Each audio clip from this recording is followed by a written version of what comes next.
ये जो मैंने पहले यूज मैं करती थी वो बेसिकली एम साइज था, ठीक है। और ये जो मैं अब यूज करूंगी ये एल साइज है। अब मैं इन कप्स को ओपन करके आपको दिखाती हूँ कि क्या इनमें सिमिलैरिटी है या क्या इनमें डिफरेंस है, और आप भी शॉक हो जाएंगे कि यार ये दोनों ऐसे हैं।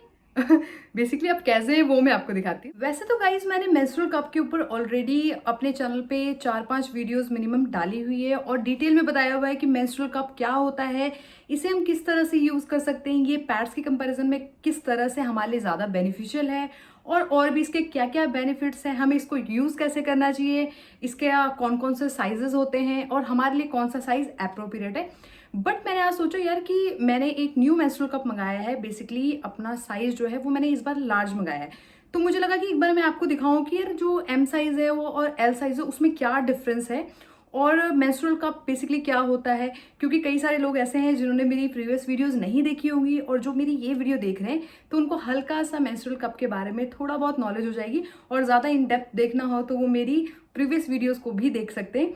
तो आज की वीडियो भी आप सबके लिए बहुत ही ज़्यादा इंटरेस्टिंग यूजफुल होने वाली है, वीडियो को आप एंड तक जरूर देखना है। इसी के साथ हम वीडियो को स्टार्ट करते हैं। फर्स्ट ऑफ ऑल बात कर लेते हैं मेंस्ट्रुअल कप क्या होता है। तो मेंस्ट्रुअल कप बेसिकली यार एक फीमेल हाइजीन प्रोडक्ट है जो कि हम पैड्स के अल्टरनेटिव में यूज कर सकते हैं। और ये बेसिकली क्या करता है, मेंस्ट्रुएशन के टाइम पे या जब आपको पीरियड्स आते हैं उस टाइम पे आपको ये अपनी वजाइना में इंसर्ट करना होता है, और ये क्या करेगा, आपका जितना भी पीरियड का ब्लड है ना उसको कलेक्ट करेगा, और आफ्टर एवरी 10 to 12 आवर आपको इसको रिमूव करना होता है।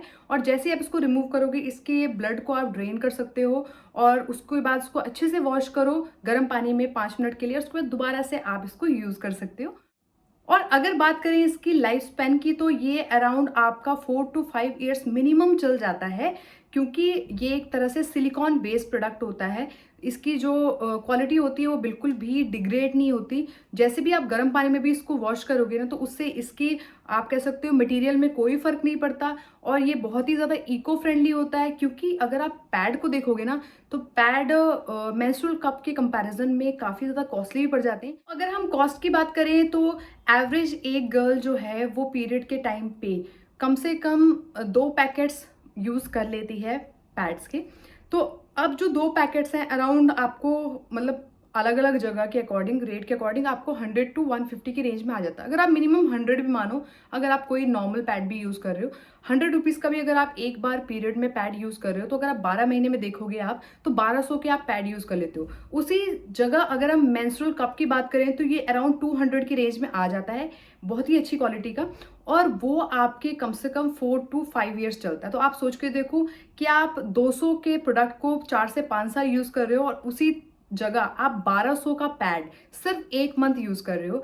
तो आप सोच के देखो कि 5 साल में आप 1200 के हिसाब से कितने ज़्यादा पैड यूज़ करोगे या कितने ज़्यादा आप पैसे इन्वेस्ट करोगे अपने पैड्स में। लेकिन उसी जगह जो मेंस्ट्रुअल कप है वो आपको बहुत ही ज़्यादा अफोर्डेबल भी लगेगा। Basically menstrual cup eco friendly तो है ही, साथ में आपको अगर देखा जाए तो कॉस्ट इफेक्टिव भी है, बहुत ज़्यादा आपको सस्ता पड़ जाता है लॉन्ग रन में। क्योंकि 5 साल में यार आप सोच के देखो कि पर मंथ 1200 के हिसाब से आपको कितना ज़्यादा पैसा लगाना पड़ेगा पैड्स खरीदने के लिए। उसी जगह एक 200 का मेंस्ट्रुअल कप आपके 5 साल चल सकता है।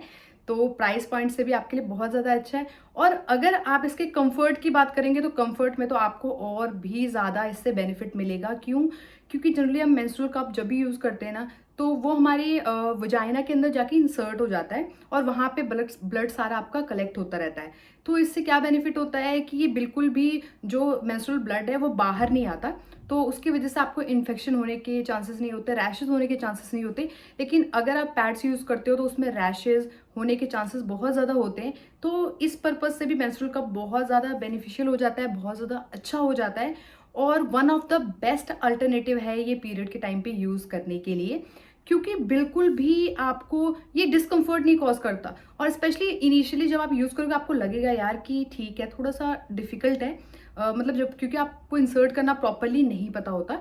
लेकिन आफ्टर सर्टेन टाइम आप इसके यूज टू हो जाते हैं, और उसके बाद आपको ये इतना ज़्यादा कंफर्टेबल लगेगा ना कि आपको पीरियड्स के टाइम पे फील ही नहीं होगा कि आपको पीरियड्स भी आ रहे हैं। और ऑलरेडी इसके डिटेल डिस्क्रिप्शन वीडियो में पहले ही बना चुकी हूँ, तो आप मेरे चैनल पे जाके चेकआउट कर सकते हो। साइज की बात करी जाए तो बेसिकली मेंस्ट्रुअल कप के 3 साइजेस आते हैं। फर्स्ट आता है स्मॉल साइज, दूसरा आता है मीडियम मीडियम साइज और लास्ट आता है लार्ज साइज।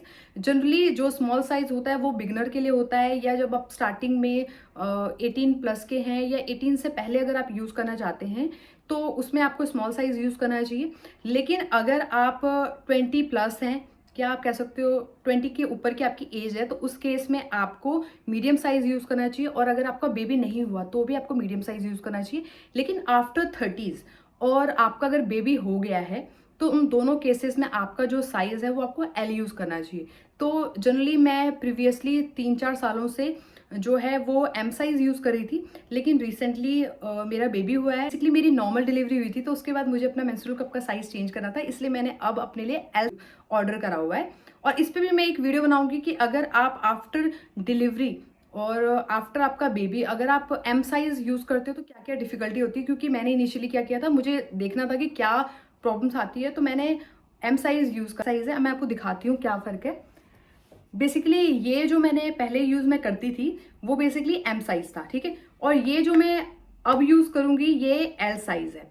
अब मैं इन कप्स को ओपन करके आपको दिखाती हूँ कि क्या इनमें सिमिलैरिटी है या क्या इनमें डिफरेंस है, और आप भी शॉक हो जाएंगे कि यार ये दोनों ऐसे हैं। बेसिकली अब कैसे है वो मैं आपको दिखाती हूँ। तो ये हमारा एम साइज़ का कप है, कुछ इस टाइप का। और ये मैंने जो अभी रिसेंटली नया मंगाया है, इस पे मैंने एक शॉर्ट वीडियो भी बनाई है कि कैसा है ये पर्टिकुलर। अब देखो ये दोनों कप अगर आप वैसे देखोगे ना तो आपको दोनों कप ऑलमोस्ट सिमिलर दिखेंगे, ठीक है। ये देखो ज़्यादा आपको कुछ डिफरेंस इन दोनों कपों में नज़र नहीं आएगा। अब बात कर लेते हैं इसके आगे के एरिया की। तो यहाँ पे आपको डिफरेंस नज़र आएगा। इसका आप सरफेस एरिया देखो, इसका जो ये विड्थ है ये काफ़ी ज़्यादा है, मतलब ये आगे से ब्रॉड है, ठीक है। लेकिन इसकी जो विड्थ है ना ये काफ़ी कम है, ये आगे से ज़्यादा ब्रॉड नहीं है। लेकिन अगर आप लेंथ की बात देखोगे तो दोनों सिमिलर शेप के हैं, दोनों में कोई भी डिफरेंस नहीं। अगर बाहर से देखोगे तो भी दोनों आपको इक्वल ही नजर आएंगे। लेकिन क्योंकि जैसी आपकी नॉर्मल डिलीवरी होती है, डिलीवरी के बाद या आफ्टर 30s आपकी जो वजाइना है वो थोड़ी सी इनलार्ज हो जाती है या उसकी शेप थोड़ी सी चेंज हो जाती है, तो उसकी वजह से जो इसकी विड्थ है वो इन्होंने बढ़ा दी है। लेकिन इसकी विड्थ अभी भी कम है और दोनों में बस इतना ही डिफरेंस है, बाकी सब कुछ सेम है, लेंथ वाइज सेम है, क्वालिटी वाइज भी सेम है और सब कुछ ऑलमोस्ट सेम ही है। ये जितना अच्छा है ना उतना ही अच्छा 3-4 साल यूज करने के बाद ये भी है। तो कोई डिफरेंस नहीं है, बस डिफरेंस इतना सा है कि इनकी विड्थ में डिफरेंस है और कुछ भी नहीं है। तो अब शायद आपको क्लियर हो गया होगा कि जो एम साइज है और जो एल साइज है ना उसमें क्या डिफरेंस है। सिर्फ जो कप की विड्थ है उसका डिफरेंस है, बाकी कुछ भी डिफरेंस नहीं होता। तो वो डिफरेंस इसलिए बनाया होता है क्योंकि आफ्टर अ सर्टेन टाइम जब आपकी जो इंटरनल बॉडी पार्ट है या आप कह सकते हो आपकी विजाइना जो है वो थोड़ी सी इनलार्ज हो जाती है, तो उसमें जो छोटा कप है वो पर्टिकुलरली एक तरह से फिट तो हो जाता है लेकिन वो ब्लड को अच्छे से कलेक्ट नहीं कर पाता। और ये वाला जो कप है वो आपके लिए ज़्यादा बेनिफिशियल हो सकता है, वो ईजिली आपके ब्लड को कलेक्ट कर सकता है और उस सरफेस एरिया को ऑक्यूपाई कर सकता है।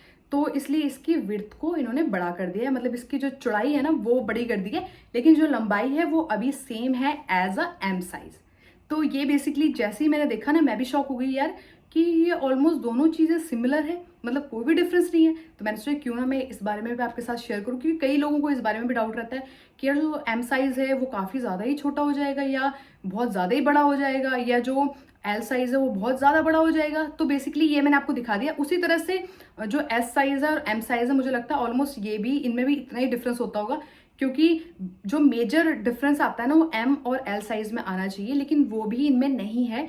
तो आप यहाँ से एक तरह से समझ सकते हो कि कप किस टाइप की शेप से इन्होंने बनाए होते हैं। तो गाइज आई थिंक आपको क्लियर हो गया होगा कि एम साइज और एल साइज में क्या डिफरेंस है। और आपको जो भी साइज आप यूज करते हो तो आपको बिल्कुल भी घबराने की जरूरत नहीं है कि यार अगर आप इससे बड़ा साइज आपको यूज करना पड़ा तो बहुत ज्यादा ही बड़ा हो जाएगा, कि अगर आप छोटा यूज करो तो बहुत ज्यादा ही छोटा हो जाएगा। ऐसा बिल्कुल भी नहीं है, बहुत ज्यादा इनमें डिफरेंस नहीं होता, सिर्फ विड्थ वाइज डिफरेंस होता है, क्योंकि आपकी internal body part after certain time उसकी शेप में चेंजेस आते रहते हैं और इसकी वजह से कप का साइज भी आपका चेंज होता रहता है।